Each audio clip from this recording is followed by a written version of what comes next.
오늘 우리에게 주시는 하나님의 말씀은 요한복음 13장 1절에서 11절까지의 말씀입니다.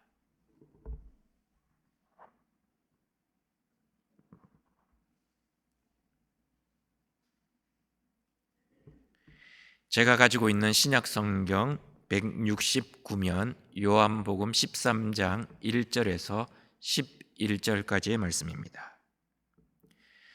찾으셨으면 교독하시겠습니다. 제가 먼저 1절을 읽겠습니다.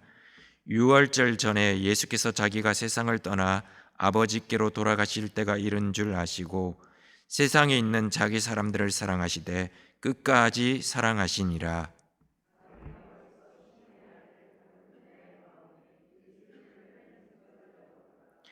저녁 먹는 중 예수는 아버지께서 모든 것을 자기 손에 맡기신 것과 또 자기가 하나님께로부터 오셨다가 하나님께로 돌아가실 것을 아시고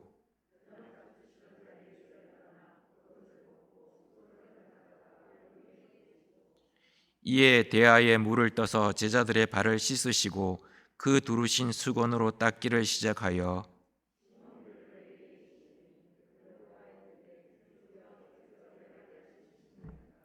예수께서 대답하여 이르시되 내가 하는 것을 네가 지금은 알지 못하나 이후에는 알리라.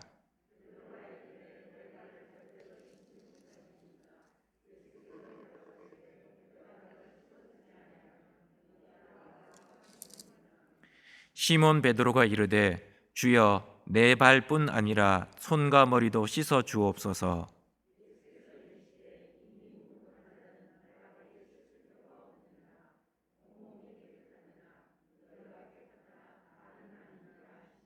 같이 읽겠습니다. 이는 자기를 팔 자가 누구인지 아심이라. 그러므로 다는 깨끗하지 아니하다 하시니라. 아멘.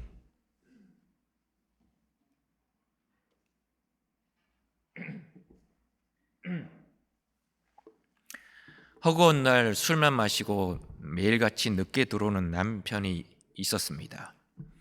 하루는 부인이 남편이 들어와서 집에 있자 이렇게 이야기하는 것이 없습니다. 여보, 집안 살림이 너무 기울어져 가니까 제발 술을 좀 끊어 주십시오 라고 진지하게 부탁을 했습니다. 그러자 남편이 이야기를 했습니다. 사돈 낱말하고 있네. 당신 화장품 사는 것부터 좀 줄여. 그렇게 이야기를 한 겁니다. 그러자 아내가 빙그레 웃으면서 이런 얘기를 했습니다. 여보, 당신에게 잘 보이려고 화장품 사는 거야. 그러자 남편이 지지 않고 한마디를 내뱉었습니다. 나도 당신 이쁘게 보고 싶은데 맨정신으로는 도저히 이쁘게 보이지가 않아서 술을 마셔서 이쁘게 보려고 술을 마시는 거야. 그렇게 이야기를 한 겁니다. 남편이 아내 사진을 지갑 속에 넣고 다닙니다. 그러다가 힘들고 어려운 일이 있을 때마다 아내 사진을 꺼내놓고는 바라보았습니다. 그러면서 이렇게 다짐을 했습니다. 내가 이 여자랑도 살고 있는데 어떤 일이든지 못하겠느냐, 그렇게 생각한 겁니다. 아내도 남편 사진을 지갑에 넣고 다니면서 힘들 때마다 남편 사진을 꺼내 놓았습니다. 그러면서 그 사진을 보고 속으로 다짐을 했습니다. 내가 이런 것도 인간을 만들었는데 어떤 일이든지 못하겠느냐라고 다짐을 했다고 합니다. 한 사람을 사랑한다는 것 참 쉽지 않습니다. 바로 곁에 있는 사람을 평생 사랑한다는 것 정말 어려운 숙제이자 어려운 일입니다. 사랑한다는 것 말은 참 쉽죠. 그렇지만 실제로 끝까지 사랑한다는 건 참 쉬운 일이 아닙니다. 영화 닥터 지바고에 나오는 한 장면입니다. 장군과 조카였던 타나가 서로 이야기를 나누고 있었습니다. 장군이 타나에게 물었습니다. 어떻게 해서 아버지와 헤어지게 되었니? 타냐가 장군에게 이야기했습니다. 혁명 중에 불길이 치솟고 사람들이 막 우왕좌왕하는 바람에 그만 아버지를 놓치고 말았다고 그렇게 이야기를 한 겁니다. 그러자 장군이 타냐에게 다시 물었습니다. 좀 더 자세하게, 좀 더 진짜 이유를 말해보겠니? 아버지를 잃어버린 진짜 이유가 있을 건데 그게 뭔지 이야기해 볼래? 라고 이야기를 한 겁니다. 그러자 타냐가 주저주저하다가 이렇게 대답을 한 겁니다. 사실은요, 아버지가 제 손을 놓아버렸습니다.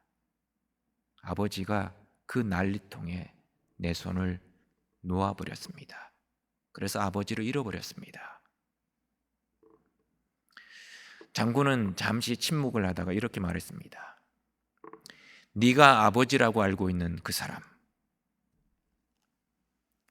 코마노프는 너의 아버지가 아니란다. 너의 진짜 아버지는 닥터 지바고란다.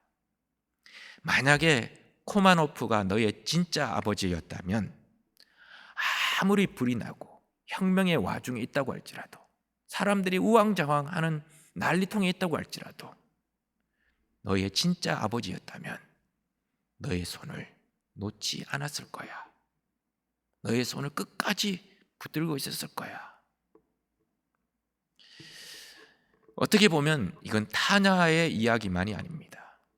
우리는 살아가면서 나를 사랑해 주었던 사람, 내가 사랑했던 사람, 함께하고 끝까지 갈 줄 알았습니다. 그런데 때로는 그 사람이 나에게 비수를 꽂을 때가 있고 나에게 상처를 줄 때가 있습니다. 영원할 것 같던 그 사랑이 때로는 내 가슴을 아프게 하고 내 가슴을 멍들게 할 때도 있다는 겁니다. 우리를 버릴 때가 있다는 겁니다. 그러나 하나님의 사랑은 어떤 일이 있어도 우리를 버리지 않습니다. 어떤 순간이 와도 우리를 놓지 않습니다. 그 사랑은 오늘 성경에 이렇게 말하고 있습니다. 세상에 있는 자기 사람을 사랑하시되 끝까지 사랑하시니라. 요한복음은 오늘 우리가 읽었던 이 13장을 기준으로 전반부와 후반부로 나누어집니다. 전반부는 표적의 책이라 그래서 예수님의 7가지 표적이 나옵니다. 후반부는 영광의 책이라고 해서 예수님의 십자가 사건 그리고 부활 사건을 기록하고 있습니다. 그 전환점이 되는 것이 오늘 우리가 읽게 되었던 요한복음 13장입니다. 이 13장은 끝까지의 사랑, 예수님의 지상에서의 마지막 시간을 어떻게 이야기하고 있냐면 끝까지의 사랑이라고 말하고 있습니다. 14장부터 17장까지 예수님의 마지막 설교가 나옵니다. 다락방에서의 제자들을 향한 마지막 이야기 메시지가 나옵니다. 교훈이 나옵니다. 그 교훈에 요약하자면, 한마디로 요약하면 이겁니다. 끝까지의 사랑입니다. 그리고 18장부터 시작되는 예수님의 고난, 예수님의 십자가, 그 모든 것들은 우리를 향한 예수 그리스도의 끝까지의 사랑을 실질적으로 보여주는 것이었습니다. 그리고 부활하신 후에 요한복음 21장에서는 예수님이 베드로에게 묻습니다. 네가 나를 사랑하느냐? 예수님의 사랑이 얼마까지는지, 어디까지 이르는지, 그리고 그 사랑이 어떤 것인지를 끝까지 우리에게 보여주고 계시는 것입니다. 오늘 본문의 예수님의 세족 사건은 예수님의 죽음을 의미합니다. 예수님의 죽음을 통해서 예수 믿는 자들과 예수님이 연합된다는 것, 함께한다는 것, 공유한다는 것을 보여주는 사건입니다. 그래서 오늘 8절에 보면 예수님이 발을 씻지 않는 사람은 나와 상관이 없다라고 말씀합니다. 이걸 조금 더 직역해서 번역하자면 나와 함께하지 않는다는 겁니다. 내 편이 아니라는 겁니다. 공유할 게 없다는 겁니다. 함께 할 것이 없다는 겁니다. 제자들의 발을 씻으시는 이 세족식은 단순히 예수님이 겸손하셔서 제자들의 발을 씻어주시는 그런 겸손한 행동만을 말하는 것이 아니라 그 사건을 통해서 예수님의 죽음이 결국 제자들과 연결될 것이고 예수님의 죽음 안에서 제자들의 죽음도 경험하고 예수님과 연합된다는 것을 보여주는 상징적인 사건이라는 겁니다. 그런 사랑의 배려입니다. 겉옷을 벗고 수건을 가져다가 허리에 두르시고 대야에 물을 떠서 제자들의 발을 씻어 주셨습니다.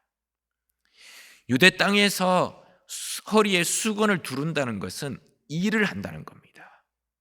지금 예수님께서 제자들을 위해서 일하고 계신다는 걸 보여주는 것입니다.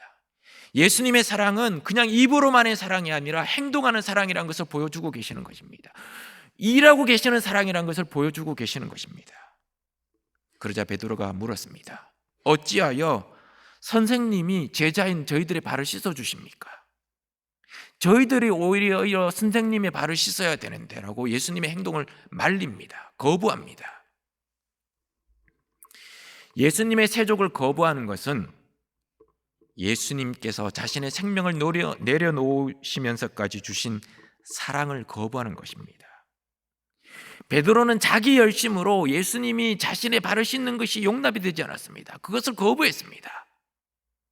그런데 그 자기 열심이 예수님의 십자가의 사랑을 거부하는 무지란 것을 알지 못했던 것입니다. 그래서 예수님이 말씀하셨습니다. 내가 너를 씻어주지 아니하면 너는 나와 상관이 없느니라. 그러자 베드로는 더 이상 말리지 못하고 예수님께 발을 내어 놓았습니다.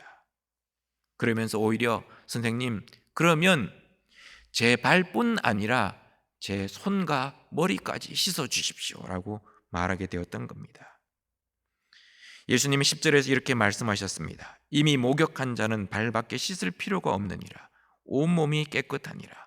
너희가 깨끗하나 다는 아니니라라고 말씀합니다. 뭔가 알 듯 모를 듯한 말씀을 하셨던 것입니다.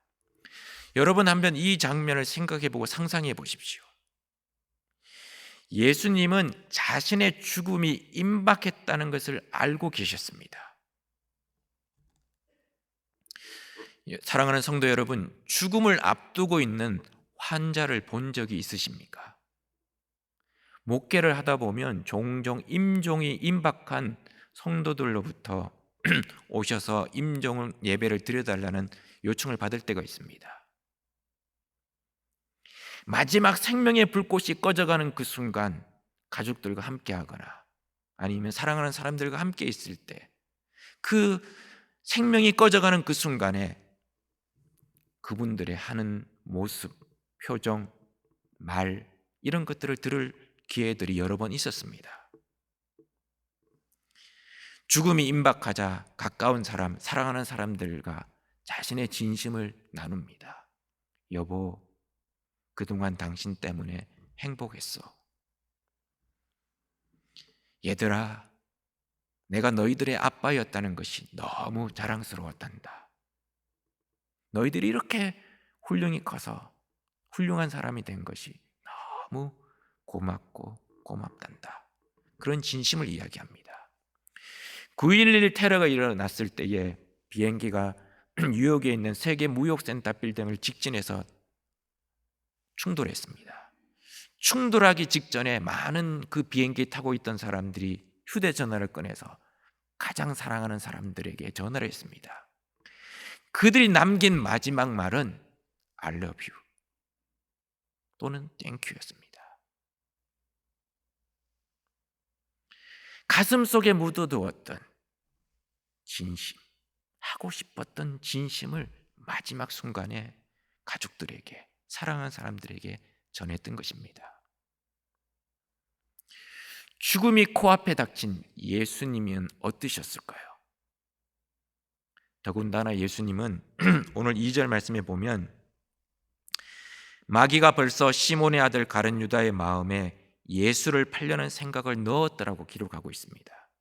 이 말은 뭐냐면 지금 저녁을 잡수신 이 자리에서 가룟 유다가 즉흥적으로 충동적으로 예수님을 팔아야 되겠다, 스승 이제 못 믿겠다, 팔아야 되겠다고 결심한 것이 아니라는 겁니다.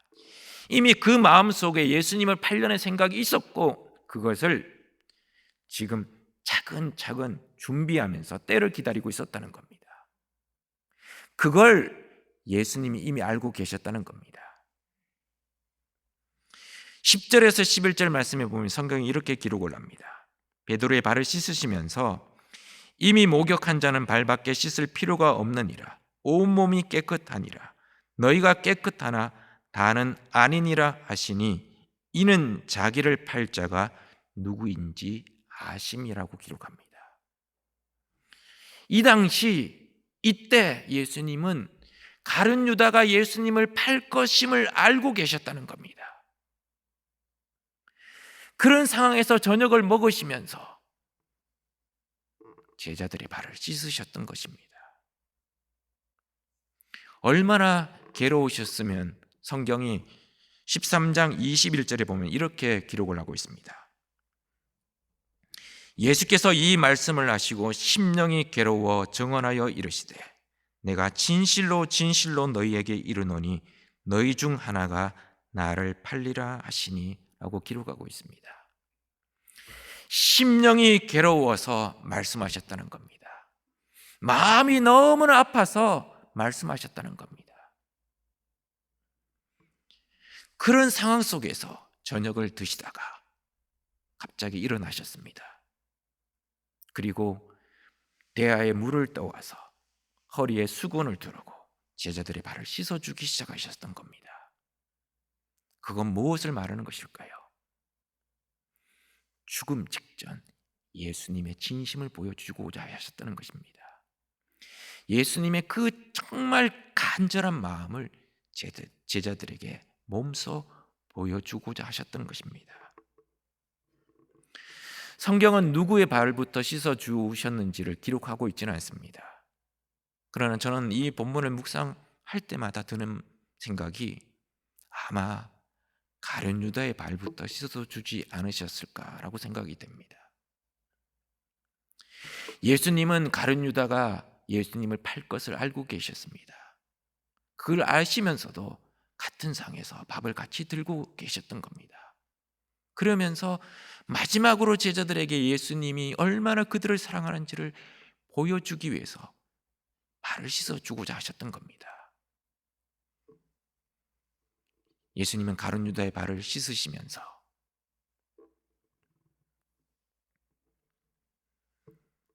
가슴이 타들어갔을 겁니다. 가룟 유다가 예수님을 팔아 넘길 걸 알고 계셨고, 가룟 유다가 예수님을 배반할 걸 알고 계시면서도 그의 발을 씻어 주셨습니다. 어쩌면 그의 발을 씻으시면서 손이 떨렸을지도 모릅니다. 그의 발을 씻으시면서도 가슴이 타들어가는 느낌을 받으셨을 수도 있을 겁니다. 속으로 이렇게 생각하셨을 수도 있을 것입니다. 사랑하는 유다야, 네가 나를 배신하려고 하는구나. 네가 기대했던 해방자가 아니어서, 너의 출세를 도와줄 디딤돌이 되지 못해서 나한테 실망했지. 그래서 나를 팔아버렸구나. 그리고 넌 시간이 지나면 후회하겠지. 그러나 가룟 유다야, 나는 네가 그렇게 연약한 존재란 걸 알고 있단다. 그래도 나는 너를 사랑한단다. 그래도 나는 너를 아끼고 있단다. 이것만 기억해 주었으면 좋겠다. 그런 마음으로 흔들리는 손으로, 떨리는 입술로 예수님은 그의 발을 차근차근 씻어 주셨습니다. 그 다음 차례차례 한 명 한 명의 발을 씻어 주셨습니다. 제자들은 아무도 예수님의 행동에 대해서 이의를 제기할 수가 없었습니다. 너무나 숙연했고 너무나 엄숙했기 때문입니다. 몇 시간이 지나지 않아서 다 도망갈 제자들이었습니다. 몇 시간이 지나지 않아서 뿔뿔이 자기 살 길 찾겠다고 주랭랑 칠 제자들이었습니다. 어떤 제자는 옷을 벗고 있다가 옷도 입지 못한 채 목숨만 살겠다고 도망간 제자도 있었습니다. 그런 앞날의 일들을 생각하니까 예수님의 손이 더욱 떨렸습니다. 힘이 들어갔습니다. 제자들 한 명 한 명 발을 씻으시면서 그들에게 아무런 말씀도 하지 않으셨지만 예수님의 눈은 충혈되기 시작했습니다. 제자들을 한 명 한 명 발을 씻으시면서 제자들의 발을 물끄러미 바라보시면서 예수님의 마음은 다 들어갔습니다. 내가 너희들을 이렇게 사랑한다. 내가 너희들을 이렇게까지 아낀다. 제발 내 진심을 알아주었으면 좋겠다. 그 말씀을 하시는 것처럼 느껴졌습니다. 마지막으로 베드로의 차례가 되었습니다. 용감한 베드로는 예수님께 이렇게 이야기했습니다. 선생님, 어떻게 선생님께서 제자들의 발을 씻어 주십니까? 저희들이 선생님의 발을 씻어야 되는데 이건 합당치가 않습니다. 그러자 예수님이 말씀하십니다. 내가 하는 것을 네가 지금은 알지 못하나 이후에는 알리라라고 말씀합니다. 예수님은 베드로가 부인할 것을 이미 알고 계셨습니다. 세족식이 끝나고 난 후 가룟 유다가 밖으로 나가자 예수님은 베드로에게 38절에서 이렇게 말씀하십니다. 네가 나를 위하여 내 목숨을 버리겠느냐? 내가 진실로 진실로 내게 이르노니 닭 울기 전에 네가 3번 나를 부인하리라. 그렇게 말씀합니다. 베드로는 절대로 내가 주와 함께 죽을지언정 절대로 주님을 부인하지 않겠습니다라고 호언장담합니다. 실제로 예수님이 체포되고 난 이후에 이 일이 이루어집니다. 벌어집니다. 대제사장의 집에 신문 받으러 들어가시자 베드로가 멀찍이 대제사장의 집에 따라 들어갑니다. 밖에서 모른 척하면서 종들 무리에 끼어서 추위를 이렇게 피하고 있는데 그 중에 여종 중에 한 명이 베드로를 보고 이야기합니다. 이 사람도 그 도당이다 라고 이야기를 합니다. 그러자 베드로가 황급히 무슨 말 하냐고, 나는 그 사람 모른다고 그렇게 부인합니다. 그 일이 3번 반복되었고 마지막으로 예수님을 부인했을 때에 닭이 울었습니다. 누가복음 22장 60절에서 61절에 이 장면이 이렇게 기록이 되어 있습니다. 예수께서 돌이켜 베드로를 보시니 베드로가 주의 말씀 곧 오늘 닭이 울기 전에 네가 3번 나를 부인하리라 하심이 생각나서 밖에 나가서 심히 통곡하니라. 거리가 멀었지만 대제사장 안뜰에서 신문 받고 있는 예수님과 베드로의 눈이 마주쳤습니다. 그러자 예수님의 몇 시간 전 말씀이 생각이 났습니다. 닭 울기 전에, 새벽 닭이 울기 전에 네가 3번 나를 부인하리라 라는 예수님의 말씀이 생각이 났습니다. 그러자 견딜 수가 없었습니다. 그래서 밖에 나가서 통곡을 하면서 목 놓아서 울 수밖에 없었습니다. 그런 베드로, 그렇게 못나디 못난 베드로를 이미 알고 계셨던 겁니다. 그 베드로를 생각하자니 너무나 우라통이 치밀어 오를 수밖에 없었습니다.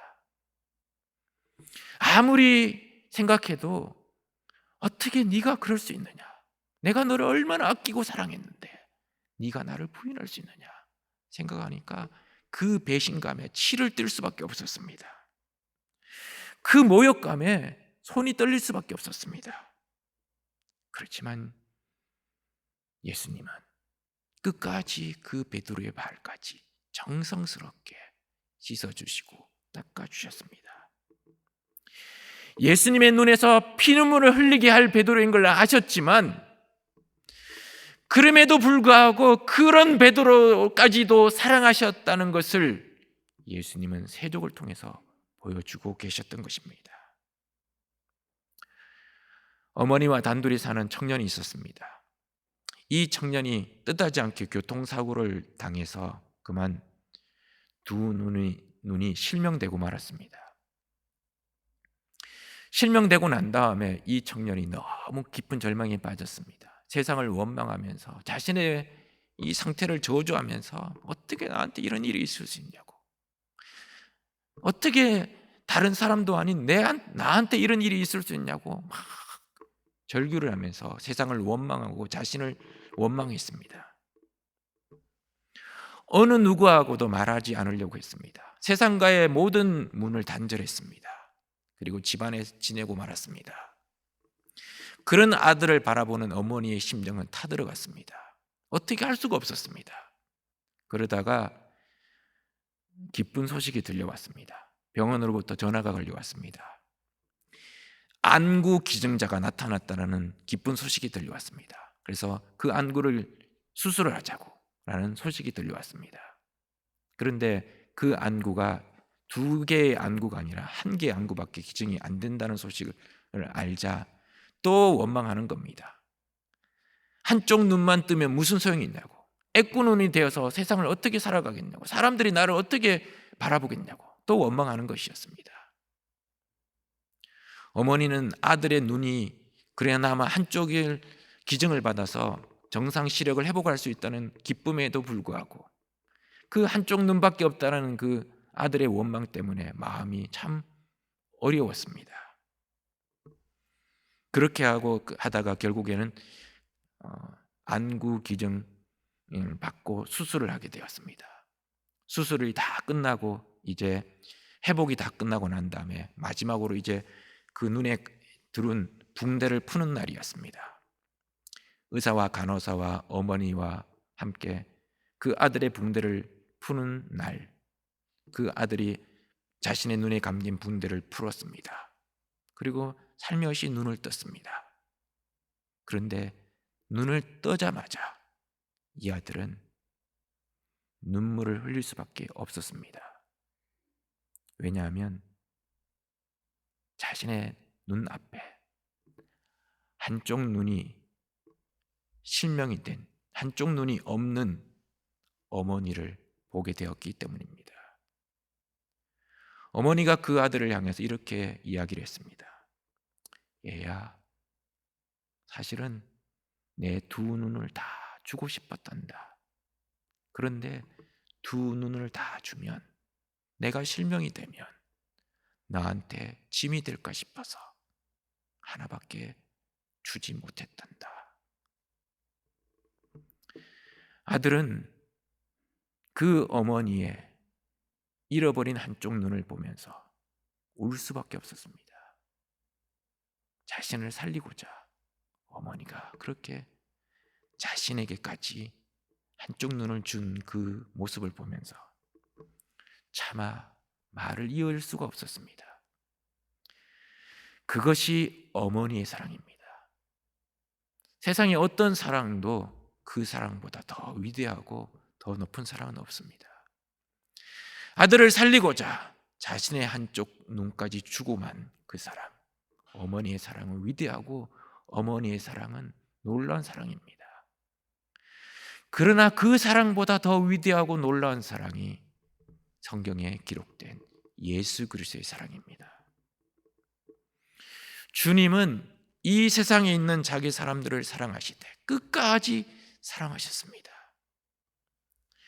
그 끝이 어딘지는 모르겠지만 그 끝까지 주님은 우리를 사랑하셨습니다. 아무도 따라올 수 없는 그 끝까지 주님은 따라오셔서 우리를 붙잡으셨습니다. 아무도 손길이 미치지 않는 그 끝까지 주님의 손길은 미쳐서 우리를 붙들고 계셨습니다. 가룟 유다나 베드로는 둘 다 똑같은 잘못을 했습니다.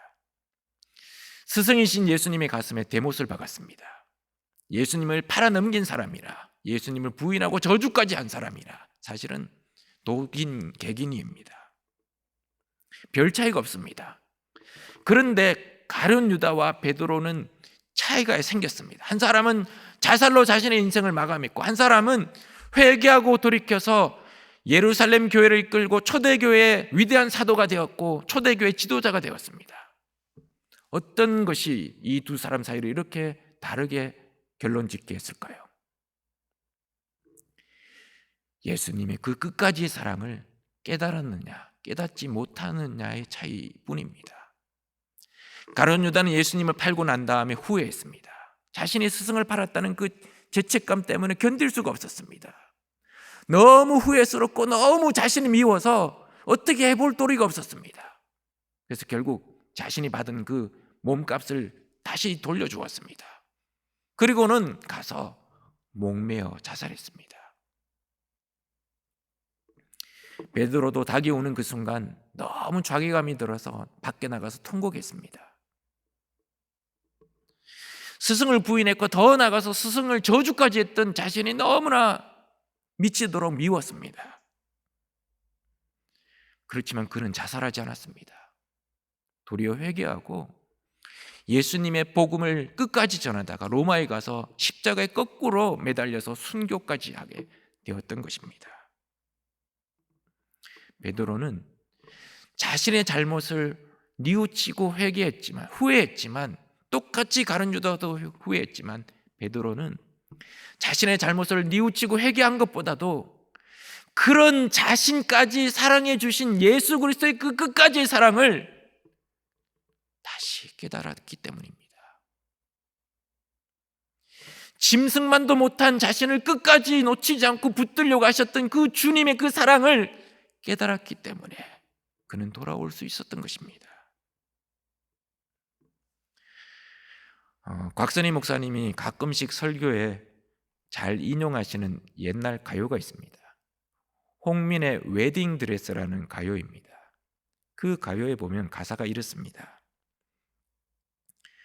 우리가 울었던 지난 날은 이제와 생각하니 사랑이었어.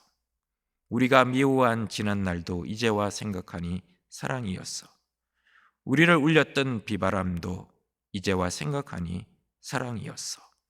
우리를 울렸던 눈보라도 이제와 생각해 보니 사랑이었어. 베드로가 그랬습니다. 지나간 모든 시간들, 예수님과 함께 했던 그 시간들, 예수님이 어떻게 선생님이 제자들의 발을 씻어 주십니까? 그럴 수가 없습니다 라고 만류했던 그 발을 씻어 주시던 그 사건이 나를 향한 끝까지의 사랑이라는 것을 이제야 깨닫게 되었습니다. 이제와 생각해 보니까 그 모든 것들이 끝까지의 사랑이라는 것을 알게 되었습니다. 못난 자신을 향한 예수 그리스도의 그 엄청난 사랑이라는 것을 깨닫게 되었습니다. 그래서 그는 돌아올 수 있었던 것입니다. 사랑하는 성도 여러분, 우리는 어떻습니까? 예수님을 팔아넘겼던 가룟 유다보다 더 나았습니까? 예수님을 부인했던 베드로보다 낫다고 자부할 수 있을까요? 어쩌면 가룟 유다 같은 우리입니다. 예수님을 내 잣대로 섬깁니다. 예수님을 내 기준으로 따라가긴 합니다. 그러나 고난, 희생, 섬김이란 단어에 딱 멈춥니다. 그리고는 예수님을 팔아버릴 생각을 합니다. 돈 앞에, 권력 앞에, 자존심 앞에 예수님을 팔아버립니다. 그리스도인이란 정체성은 온데간데 없습니다. 그런데도 예수님은 우리를 사랑해 주셨습니다. 여전히 우리를 사랑하고 계십니다. 어쩌면 우리는 베드로와 같은 우리입니다. 나는 다른 사람과 다르다고 생각했습니다. 누구보다도 열심히 예배드리고 열심히 주님을 섬기고 열심히 교회를 위해서 봉사했습니다. 그런데 가정에 위기가 닥치자 예수님을 부인했습니다. 공개적인 자리에서 성도라는 것이 부끄러워서 숨겼습니다. 직장의 동료 대부분이 예수 믿는 사람들을 비판하고 교회를 비판할 때 내가 교인이란 것이 성도란 것이 부끄러워서 말하지 못하게 되었습니다. 그런 연약함을 다 아시면서도 주님은 우리를 끝까지 사랑하셨습니다. 애간장이 다 녹아내리시면서까지 너무 마음이 아파서 땀이 핏방울이 되기까지 못난 놈 그 한마디 하지 않으시고 우리의 먼지 묻은 발을 씻어주셨습니다. 끝까지 우리를 놓지 않으셨습니다. 그게 주님의 사랑입니다. 그게 저와 여러분을 향하고 있는 예수 그리스도의 끝까지의 사랑입니다. 베드로는 그 끝까지 사랑을 다시 깨달았기 때문에 돌아올 수 있었고 그 사랑에 감격해서 주님을 위해서 복음을 전하다가 로마에서 십자가에 거꾸로 매달려 순교할 수 있었던 것입니다. 오늘 요한복음 13장 1절은 우리에게 이렇게 말하고 있습니다. 유월절 전에 예수께서 자기가 세상을 떠나 아버지께로 돌아가실 때가 이른 줄 아시고 세상에 있는 자기 사람들을 사랑하시되 끝까지 사랑하시니라. 기도하겠습니다. 하늘에 계신 우리 아버지여, 이름이 거룩히 여김을 받으시오며 나라의 임하옵시며 뜻이 하늘에서 이루어진 것 같이 땅에서도 이루어지이다. 오늘날 우리에게 일용할 양식을 주옵시고 우리가 우리에게 죄 지은 자를 사하여 준 것 같이 우리 죄를 사하여 주옵시고 우리를 시험에 들게 하지 마옵시고 다만 악에서 구하옵소서. 대개 나라와 근세와 영광이 아버지께 영원히 있사옵나이다. 아멘.